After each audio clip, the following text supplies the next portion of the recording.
Welcome to the Touch MBA Admissions Podcast. Do you need help figuring out which schools to apply to or how to get into the world's top MBA programs? Hey, you're not alone. Join thousands of others on this podcast and on our site, touchmba.com, as they seek the admissions edge. And now, here's your host, Darren Joe.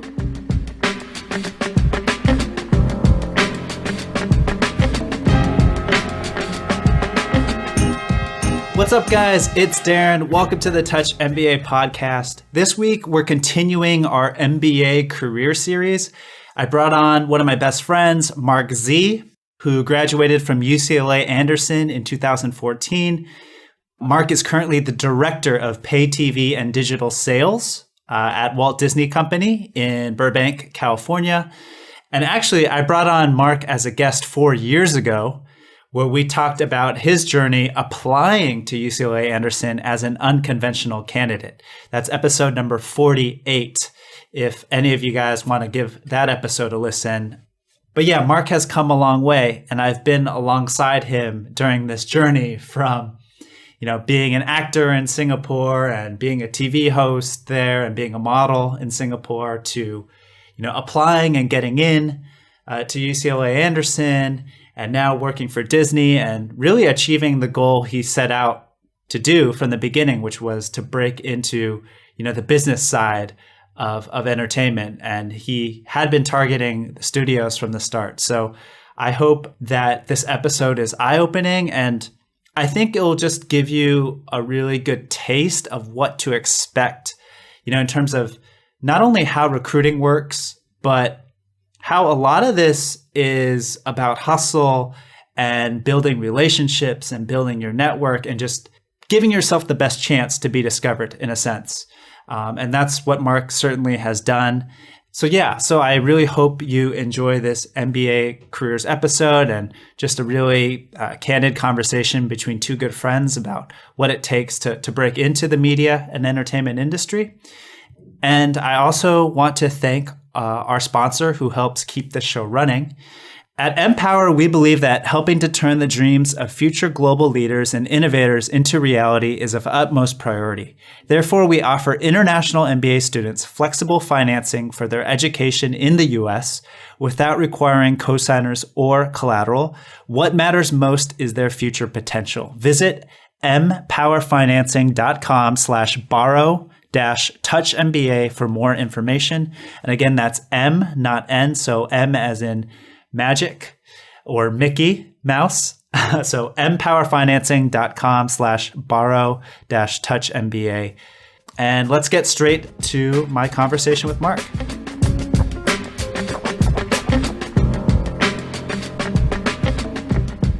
Good friend, Mark Zee. Welcome back to the Touch MBA podcast. Thank you. I am honored to be a repeat guest. Yeah, can you believe that we last recorded this 4 years ago? Almost exactly 4 years ago to the date. You were a senior at UCLA Anderson, bright-eyed and bushy-tailed. I cannot believe that. It seems like a long, long time ago in some ways, and in other ways, I can't believe it's been 4 years. So it's pretty wild. I'm glad you're still doing these. Yeah, well, I'm glad you're still coming on the show. So, so much has happened in 4 years. As you know, we've started this whole new MBA career series, and I had to get you on for the industry you're in, which is so hot, which is the entertainment industry. 4 years ago, we were talking about you getting into UCLA Anderson as an unconventional candidate and what that experience was like. And now we can actually talk about, how you got your first job in the industry and how you broke into the industry. And I can't wait to kind of rehash your experience and learn from it. So let's just jump right into it. So in previous episodes for this career series, we've spoken to management consultants and bankers and brand marketers. And, those careers all have more of a set path in terms of how to break into those industries. But entertainment is just so broad. And it's such an evolving space too, with tech and media and entertainment all converging. And it's not just movies, right? It's TV, it's books, it's gaming, it's gambling, many different types of like industries within entertainment. So I was wondering, being at UCLA Anderson, what were the most common types of entertainment jobs that your classmates were looking to get into? Sure. I mean, I think you hit it on the head by saying that some of those other job paths that you mentioned are more conventional, especially for an MBA. And I think one of the challenges of going into entertainment is trying to figure out, first of all, what you're interested in within the entertainment industry, but also almost as importantly is what's available. Because one thing that the entertainment industry is not is conventional, especially right now.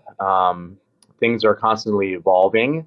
And one piece of advice I always give students who are just embarking on this career path as MBAs is to really try to understand not just the industry as a whole, but what each company has available for MBAs, because it's not necessarily standard across companies. When you're looking at the entertainment industry, you have companies that skew more towards traditional movie studios like the Big Six, the Sonys, the Paramounts, the Warner Brothers, and then Disney. And then you also have companies that are much more skewed towards tech.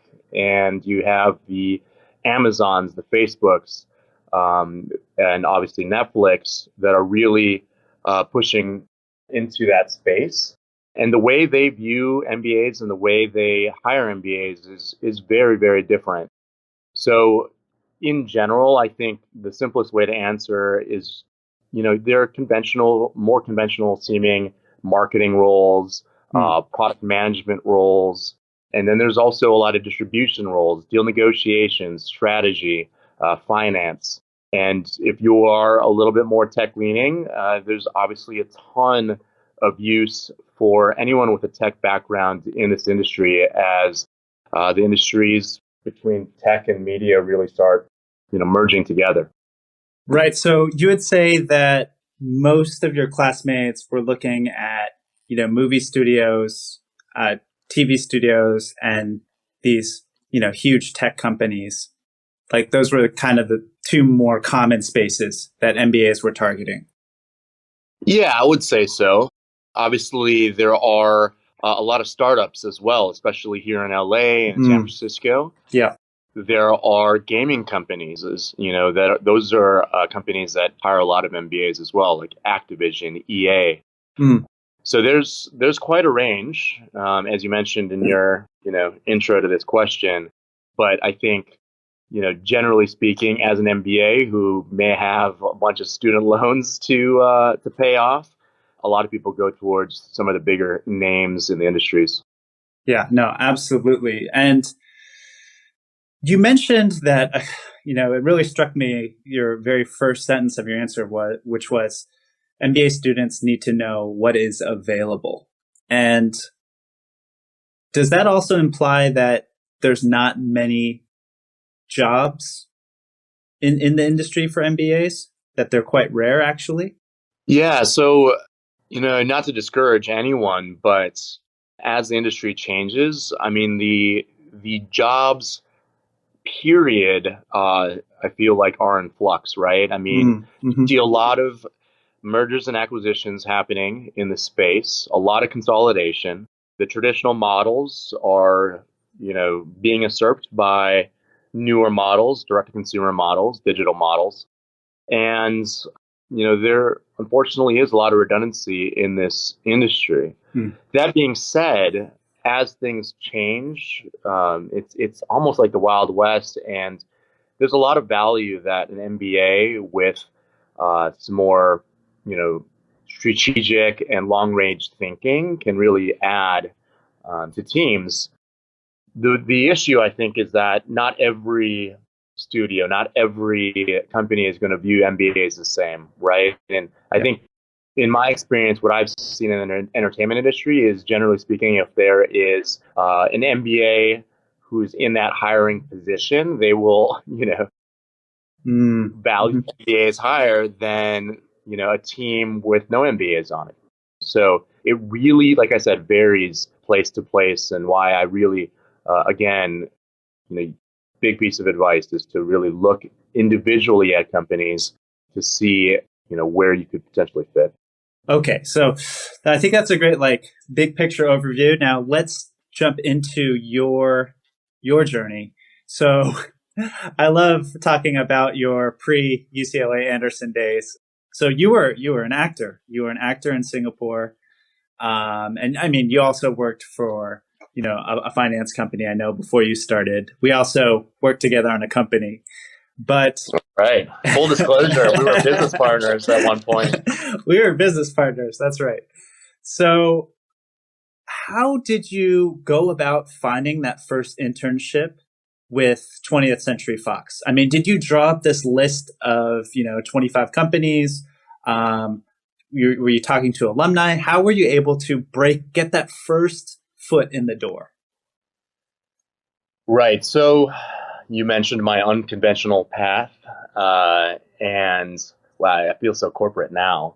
But in order to get where I am today, I can safely say I still took a pretty unconventional path here that I wouldn't necessarily recommend, but it worked for me, and I think it shows that there are many ways to get to a destination, especially in an industry like entertainment, where so much is relationship building, timing, luck, And so to answer your question, when I started at UCLA Anderson, one of the big draws for me was to be able to intern at a studio or any real LA-based entertainment company during school, right? So having internship during school was a big deal for us to be able to do that. It's a huge advantage over schools in New York or in Chicago or wherever else. And so, that summer internship especially was going to be my foot in the door, in my eyes, to entertainment. At the same time, I had to go to business school because I was an unconventional candidate.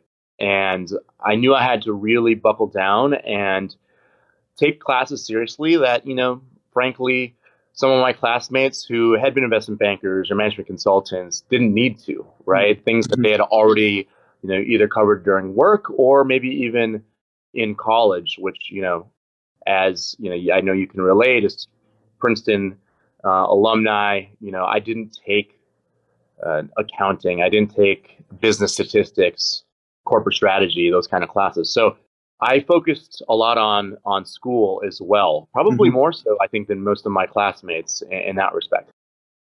So when it came down to actually getting my internship, again, a lot of it was a little bit of luck and timing, and also that relationship building part. Except for the relationship building that I did wasn't necessarily with alumni at the time. It was actually with my fellow classmates. So I had a good friend of mine now, and a classmate back then who was a little bit further along than I was.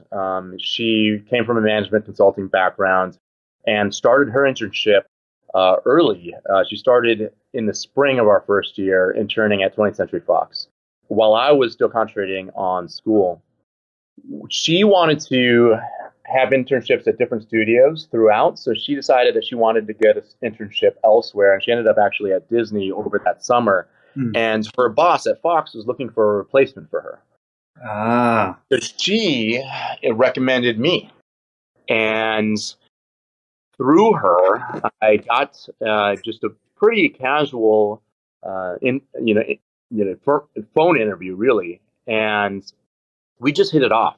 And without even coming into the office, he offered me that summer internship, and I ended up staying there for the summer. And through that, I think I can safely say I proved myself there. They asked me to stay through the fall and then again through the spring. And the idea for me was that I'd get a chance to actually work somewhere for a longer period of time. A lot of my classmates were like what my friend was doing, going to the different studios and kind of broadening their network. I did something very different. I got to know the people at Fox really, really, really well. And I was in the international theatrical group there doing distribution. And there were a couple really great Anderson alumni there too, who really looked after me. And again, through that, I felt like I actually worked at the studio, like I wasn't just an intern.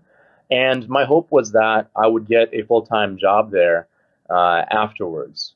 I'm sure you're going to ask me about, that whole evolution and why I ended up at Disney later. So I don't want to steal your thunder. But yeah, I ended up staying at Fox for a full year where, honestly, I think some of my career counselors would have liked me to have, not put all my eggs in one basket. Yeah. So let's rewind a second. I mean, wow, what a break. So your classmate introduces you to your previous boss at Fox. Like, what was that interview like? I mean, was it like a situation, what type of interview was it? Yeah. I'll be honest. We spent at least half the time talking about sports. So he just, I think he was taking her recommendation, which he really valued. And he wanted to see if it was going to be a personality fit. And obviously, I knew enough about entertainment to carry a conversation, especially from being on the other side of the camera and being passionate about the industry anyway. But, with this particular interview, it really was a personality fit, conversation. Yes. Got it. And as you continued to work from summer to fall semester to spring semester, I mean, how many hours were you working with 20th Century Fox, like during the actual school year? Sure. So obviously during the summer, it was a full-time internship. But during the school year, I went down to 2 days a week, which was in itself a pretty big challenge because we also had our graduate thesis project. And I was also one of the social chairs at Anderson. So throwing a lot of the events. So it was quite time intensive, but incredibly valuable to me. Yeah. So 2 nights a week, that would come out to like 8 hours a week, something like that? No, I was doing two full days, so it was closer to 16 hours a week. That's incredible. So you were, yeah. I mean, it's amazing you were able to do all that. I mean, I remember you invited me to some of the, social events you were throwing, and I had a ton of fun. And you did. I can't believe you were working. Wow, like 2 full days a week. Is that common for Anderson students in entertainment? That's a great question. So for Anderson specifically in entertainment, yes, I would say yes. And in fact, because there's no seasonality when it comes to recruiting, I had some classmates who started full-time work in say February, a few months before we even graduated. And basically what they had to do was convert into FEMBAs, so fully employed MBAs, and only take classes at nights and on the weekends. You just have to do what you got to do to break into entertainment. And this is one of the things. And, with what my friend did too, getting those internships at each of the different, studios or entertainment companies, just building that network, that was, something that she really, really thought was valuable. And it really is valuable. Yeah. So. And how much of this is location dependent? I mean, as great of a school as Anderson is, right? Like, I mean, you guys are in the belly of the beast, right? You're so close to Hollywood, so close to where all the studios are. Is it that much harder to break into if you're on the East Coast of the US or, basically outside of these big media cities, wherever that be? Yeah, I mean, I would say it's as hard as any situation where you're not actually in the city pounding the pavement and, meeting people and being able to go to interviews at the drop of a hat. And I think when you're actually in LA too, you're fully exposed to what's happening here. And, there are a lot of different industries in LA and it's diversifying. So it's not just Hollywood, but absolutely you benefit from being closer to what's going on here. And then obviously you have the huge alumni network in entertainment as well here, because a lot of alumni do go into entertainment or have gone into entertainment from UCLA. Got it. Yeah.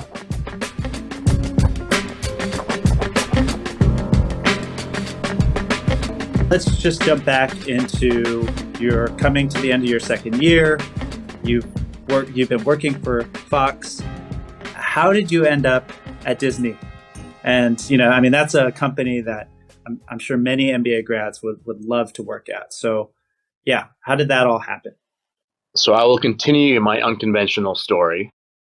Again, I put all my eggs in one basket, which proved my counselor right when they were right in terms of that being a risk when it was announced that 20th Century Fox was going through a very large reorg that spring when I was set to graduate. So, as I mentioned, I was in the international theatrical division. What ended up happening is that they ended up combining domestic with international to create a global group. And obviously, whenever that happens, there's some redundancy. And they were in the process of letting quite a few people go and not opening up new headcount. I was still really hopeful at the time to, find a place there.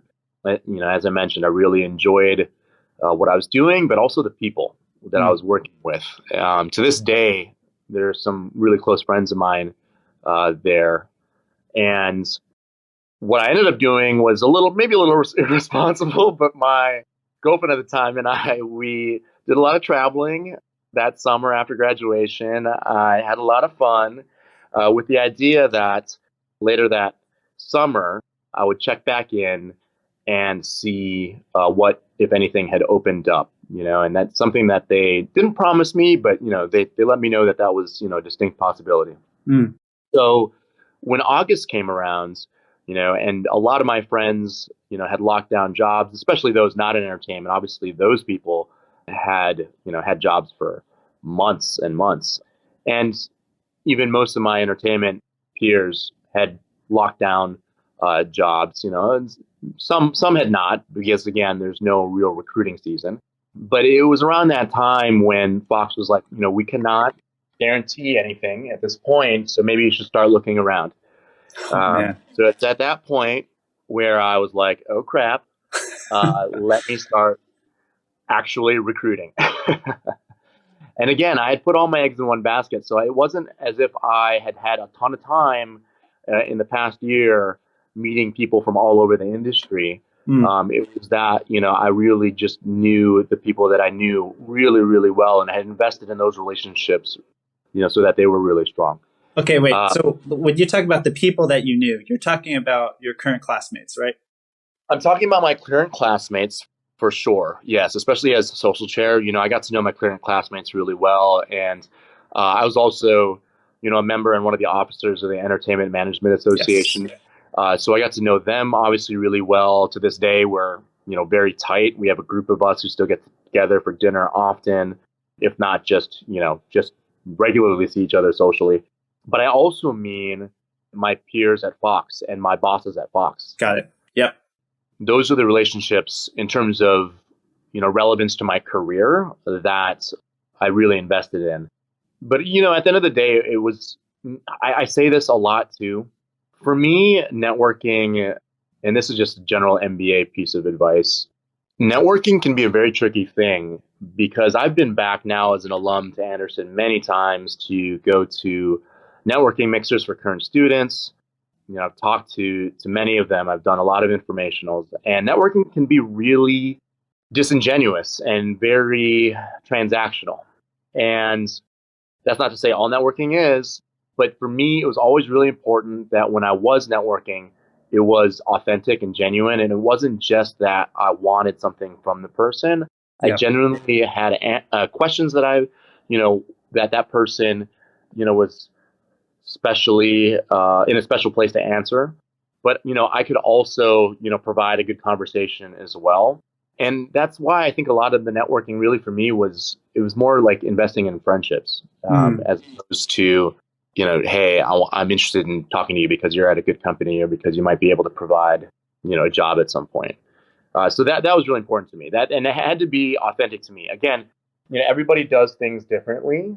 And some people can pull off the broader networking in a more authentic way. But in my experience, it's those strong relationships that you create, those authentic relationships that come through for you in the end anyway. So going back to my recruiting for my full-time job, I had a couple of leads, a final round that I really wanted at Hulu.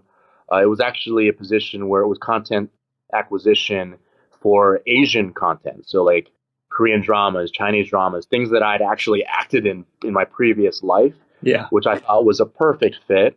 And at the 11th hour, I found out that they were going to go with an internal candidate, which often happens, especially in entertainment, I find, because it's such a relationship-based business.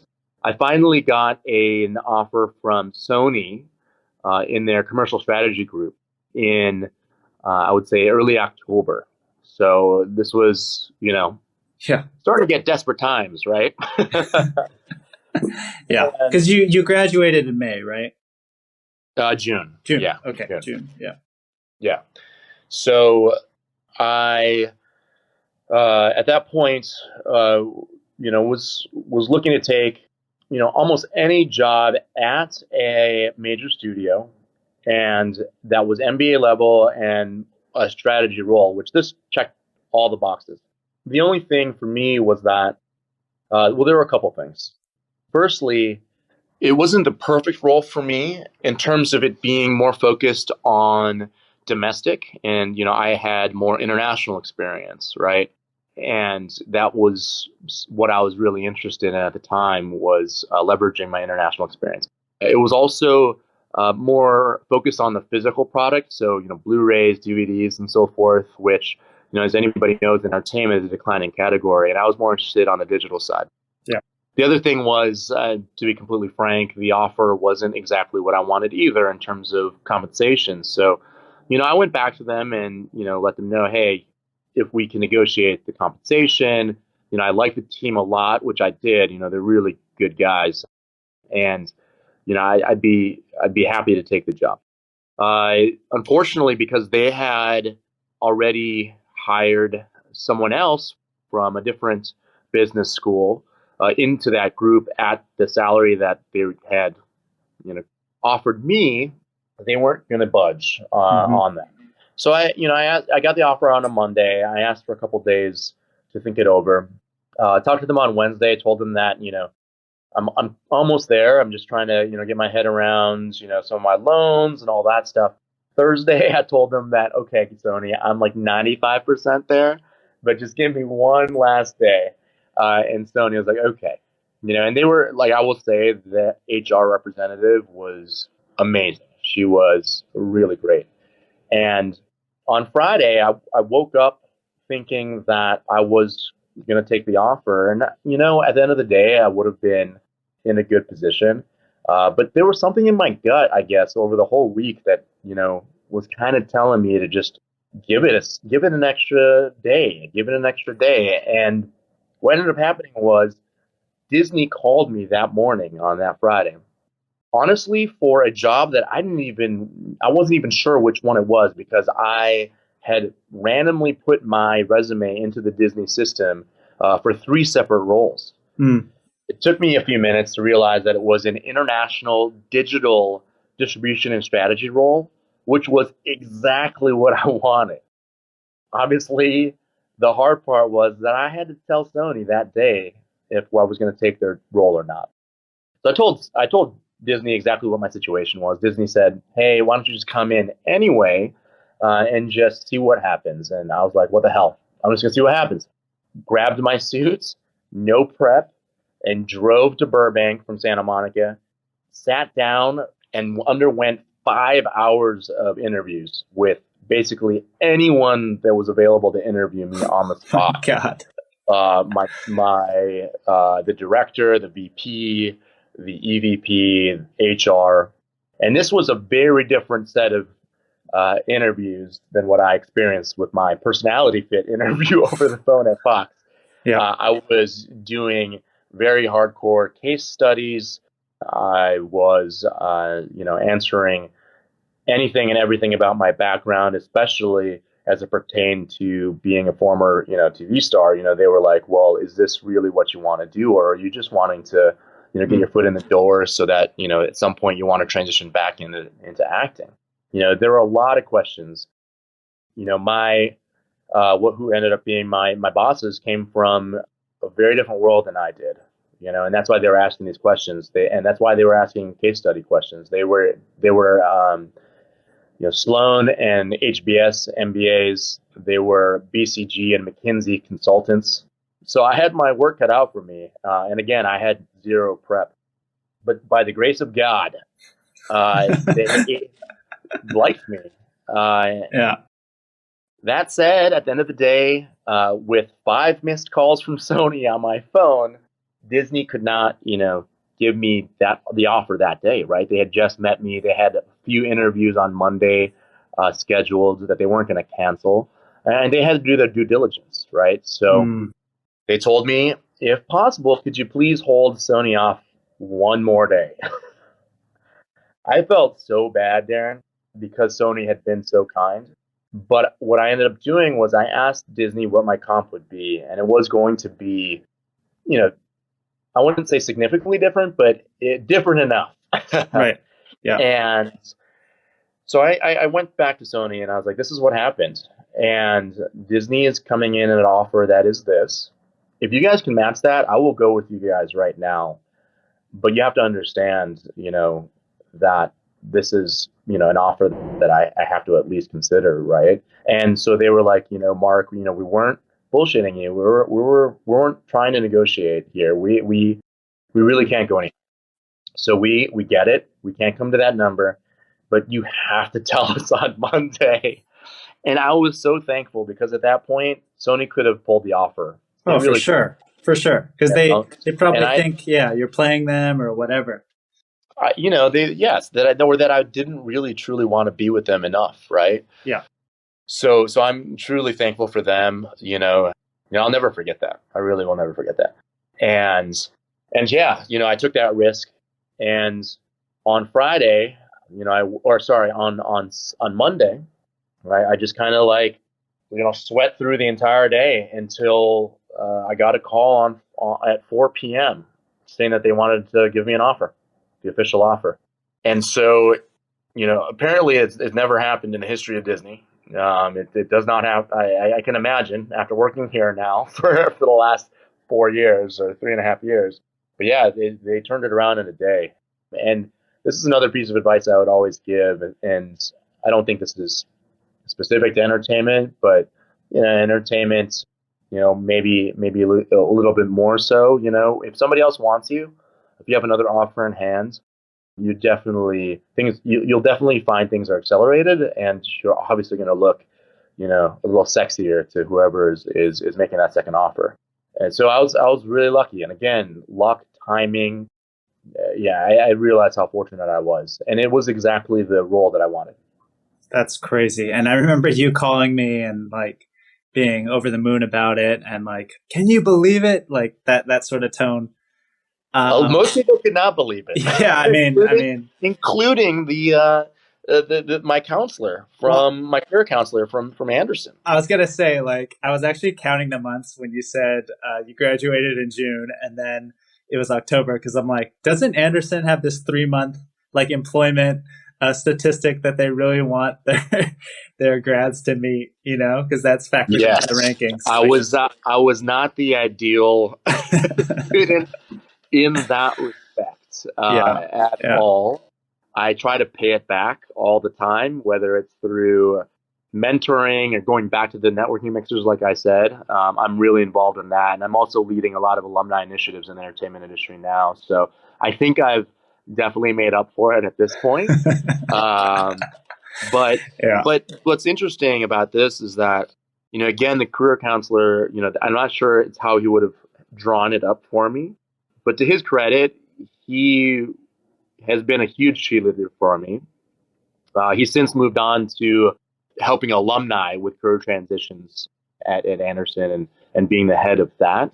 But even though I kind of went against what he had recommended, initially, which was go to as many internships as possible, meet as many people as possible, really grow that network.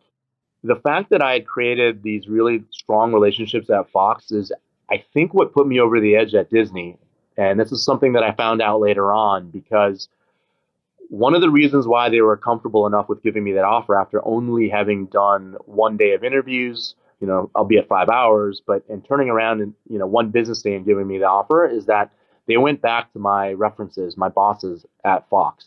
And because I had been there for so long, because I had such good relationships with them, they were basically like, you have to take this guy. And they were the ones who pushed Disney at the end of the day to get them really comfortable. Wow.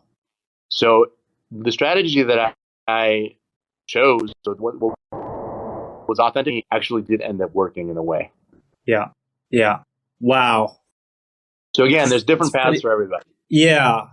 Wow. It's like really fun actually to relive that. I mean, of course it worked out for you, so that helps. But what an incredible story. Let me just ask you like a few rapid fire questions on what just occurred when you landed that job at Disney. So at UCLA Anderson, does every student have this sort of career counselor? Yes. Every student has an industry-specific career counselor who helps them with internships and then also full-time job hunting. Oh, that's great. So you can meet that counselor whenever you want, or how does that work? Yeah, I mean, you can have regular appointments with them. You can do ad hoc appointments, but they're very available. Yeah. Okay, great. And then you said that you had deposited 3 resumes at Disney for different roles. Was that through Anderson, or was that you just going to their site and that was me just going through the site? And this is something that I tell all current students who are going in entertainment as well. I mean, you got to hustle. Yeah. You've got to freaking hustle. And because entertainment companies don't generally go through on-campus recruiting and there's no seasonality to it, you just have to be on company websites. You have to be on job boards. You have to keep your ear to the ground however you can. Legally speaking, all companies here, at least in California, as far as I know, have to post jobs, even if they already have inside internal candidates that they really like. So they have to post jobs, and they may be up there for a day or two. Sometimes they're up for much longer, right? But you have to be constantly looking at those jobs, career sites, the actual company sites. I mean, to see what's available, because it's constantly changing. That's great advice. Some programmer needs to write a script, to capture like new jobs posted to all the studios, so you don't have to go. Nothing like that exists really, right? And there's definitely a lot of manual work involved for HR too, right? Like, so what they'll put on the website may not be what they'll put on LinkedIn. There may be delays, or what they might use as headhunters to reach out. It's all very different. Got it. So you got to be there. You got to be visible wherever they are.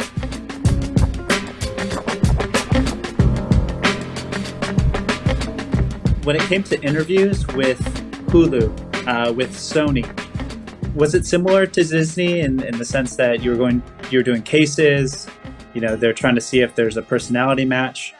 Would you say like the interviews were similar? I would say that the Disney one was unique in the sense that, it was all in one go, right? By necessity. And I would say the case studies were not always entertainment specific. They were probably a little bit closer to what you would see at a normal management consulting interview. Obviously, there were a lot of other entertainment specific questions and background questions. With Sony, I would say it was a little less case study heavy. It was, I think, what you might consider like a more standard behavioral interview. And background interview. But because they did recruit some MBAs, there were some MBA type questions as well. Hulu was different. I mean, that was like over 4 different days, 4 rounds. It was structured in some ways, but at the same time, they felt a little bit. It depended on who was in the interview room. But sometimes it was a little more casual. Sometimes Right. it was, if it was somebody more senior, it was a little bit more formal. But, with all these other interviews, I had time to do a lot of research, right? I knew Hulu's business pretty Yes. well by the time, especially by the time the fourth interview came around.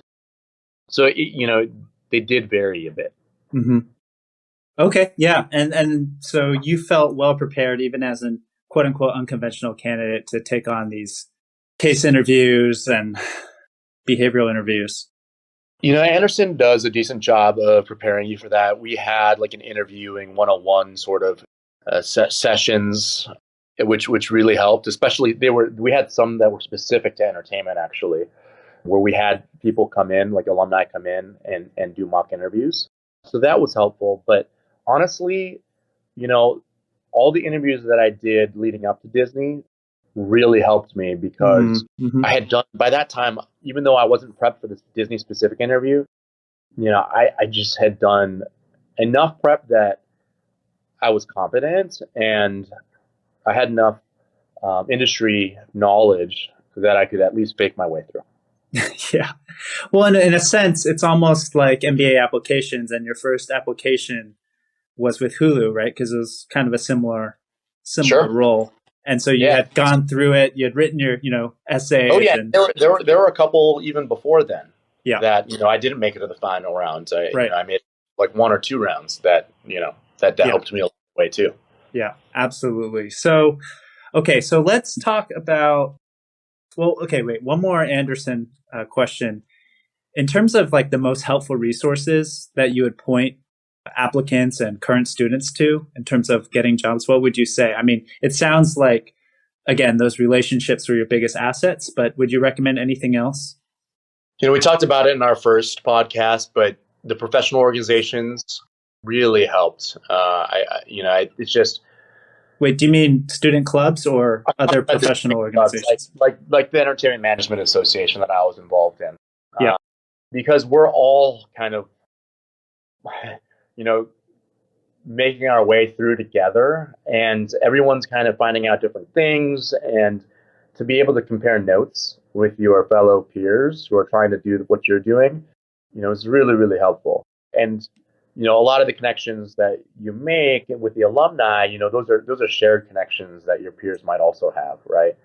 And that's always helpful too. I think the professional organizations, like I said, my career counselor was really helpful, even if it was mostly just to challenge my thinking. Yep. And, help me in my own resolve where I was like, this is how I want to do it. And also just being, very supportive through, especially when I was, not really helping his stats out too much a few months after graduation. But, he was a friend to me, really. He's still a friend. We still grab beers together. So, I think those are great resources. And then just, again, in entertainment, being from a UCLA, and it's not just the full-timers, right? Like, think about this. I created this alumni group here at Disney for UCLA MBAs. And we get together for happy hour once every couple months. I would say 95% of those people who are in that are actually FEMBAs. Mm.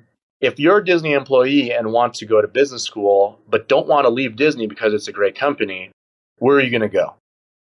Right? So there are a lot of FEMBAs who go to Disney, and they're great resources as well. I'm sure. Well, that's awesome. You started that group. On this note of, how you guys kind of started from the bottom, now we're here, right? Like you guys were in this entertainment club.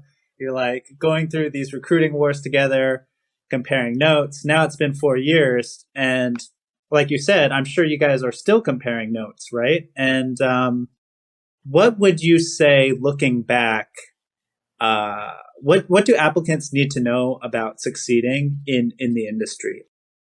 I would say this. I touched on this a little bit in terms of sort of the chaos that's going through our industry right now, right? A lot of the uncertainty that's happening. I always tell students that you better really want to be in entertainment because it is an unconventional path. Things are changing constantly. And to be frank, there's a lot of layoffs happening. And so you better want to weather that storm. And if you do, it can be a really, really rewarding career path. And you get to be in an industry that's really fun, and now that it's merging with tech, really on the forefront of a lot of what consumers want, how they spend their time, and to me that's really exciting. And especially as we're going more global as well, right? I think that's very exciting as well. But all that being said, you have to be able to deal with a lot of chaos right now. And when I look at some of my peers and what we've gone through in our careers, like I'm one of the few, I think, who have stayed at their company. Like I've had friends most of my other peers who got jobs at Disney are no longer here. By choice, meaning not necessarily that they didn't want to be at Disney anymore, but, for example, I have a very close friend who is at ABC, and, things are challenging over at all the networks. And she had an opportunity to go to Netflix in a very interesting content acquisition role. And so she took that, right? And, there's a lot of evolving and moving around in this industry. And I think that's something you also have to be, prepared for and try to be proactive for as well. Right. So these are all things you need to think about. And, it's something that I think we all have in common. One of the things that we talk about a lot when we all sit down for dinner is just how much change has happened, like what people are thinking about doing next. Because people move around a lot. Yeah, I mean, and so could you talk briefly about kind of your new role at Disney? Because I think that's also kind of interesting to discuss and how that happened. Yeah, so I think that what I did at Disney and what I've been doing at Disney is not that dissimilar to how I approached my job at Fox. I have made a lot of good relationships here. I really enjoy the people I work with, and which is for me incredibly important, and one of the reasons why I've stayed in not just at Disney but in my division. At the same time, as you mentioned, I got a promotion, so I did leave my old group. I owe my old group a lot. So, as I mentioned, I had some, very impressive bosses, my director and my VP with, really strong backgrounds who were able to mold me into, a young executive, somebody who hadn't had the same kind of management consulting training, hadn't had a lot of corporate experience. I just put my head down and I powered through some really long nights, especially working international hours, doing a lot of projects that weren't very glamorous at all, a lot of spreadsheets, a lot of PowerPoints, but things that really made me understand the industry, in our particular space in the industry, digital, international, all the changes that are happening because, digital is at the forefront. And also just understanding how a company like Disney works, which is, a behemoth company with so many moving parts, so many stakeholders, a lot of bureaucracy and a lot of politics. I got to understand all of that over the course of, 3 pretty tough years in terms of just my work-life balance. But again, I was happy to do it because I knew I had a lot of catching up to do.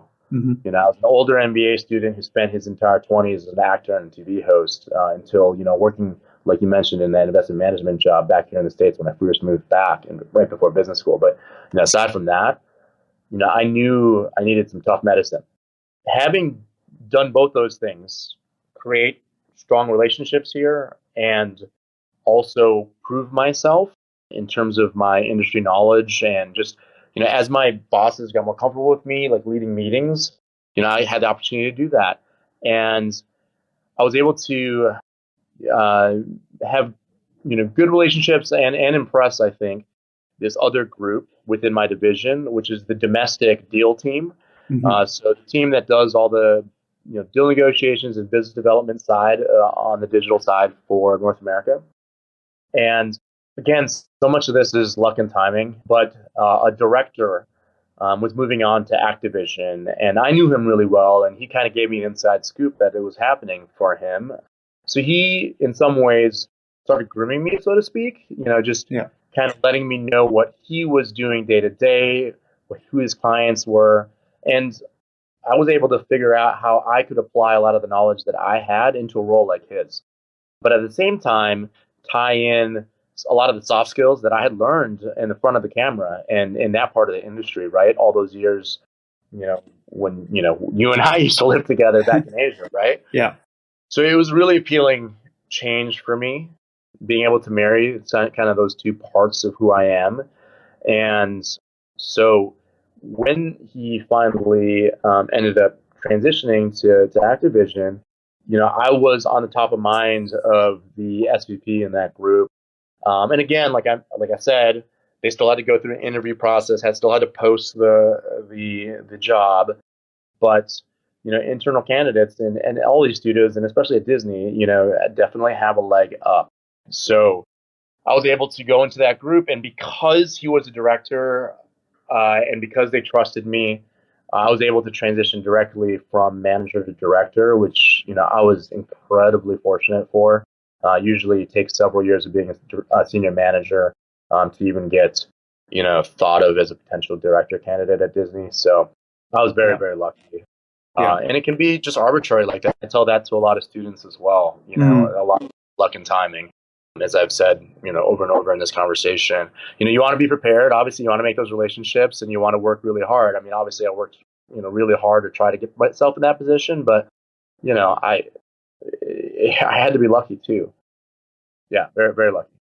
I really just appreciate your candor, in talking about, how you found some of these roles and like your promotion. I mean, because like you said, it's that combination of working your ass off, but also, being in the right place in the right time and building those relationships. And I mean, it sounds like this is something you'll be doing, for the rest of your career in the industry. And I guess one last question to wrap this episode up is, what's Mark Zee's vision for, what do you want to do in 5, 10, 20 years? Like, where do you want to be?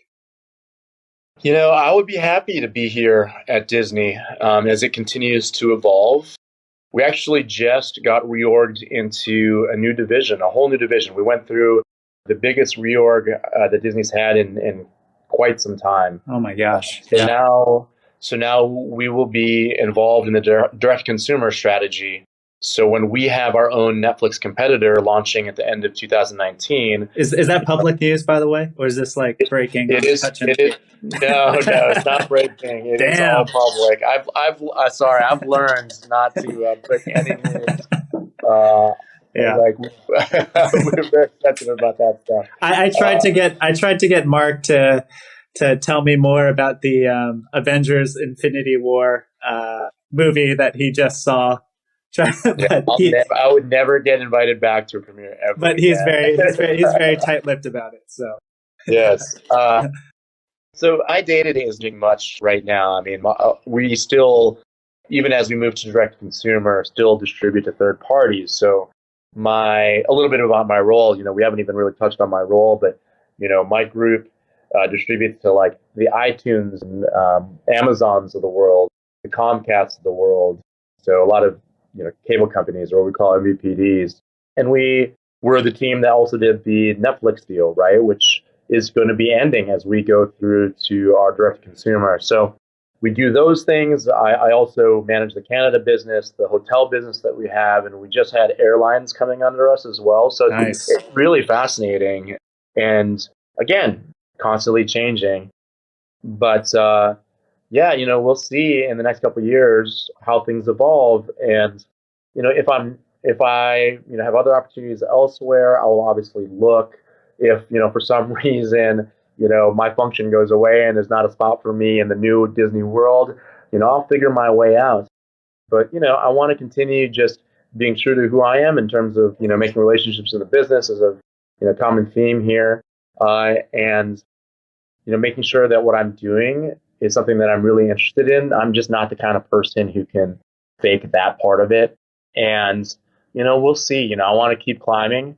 I want to be able to be in more and more decision-making roles in this industry as things do change, especially. And, we'll see. But I think that question that you asked, right, it's a hard question for anybody in entertainment to really answer, because no one really knows what the industry at large is going to look like in 10 years. Yeah. Yeah. Hopefully I'll be licensing some of our content to autonomous car fleets, subscription services at some point, right? Who knows? Maybe I'll be licensing the robots in the Philippines who are distributed by Globe Telecom at some point. I don't know, but that's what makes it exciting at the same time. You have to be okay with the uncertainty, but it can be very exciting. Yeah, let's end it. Let's end it here. Thank you so much, Mark, for coming on the show. This has been a really great chat, and I'm sure our audience will love it. Best of luck to you, man. And I appreciate it. You know what? And I hope that I can come back for round 3 at some point. I want to be like, the Alec Baldwin on SNL of the Touch MBA podcast, where I'm like the 7 or 8 time host or interviewee or whatever you want to call me of Touch MBA. Appreciate it. Love it, man.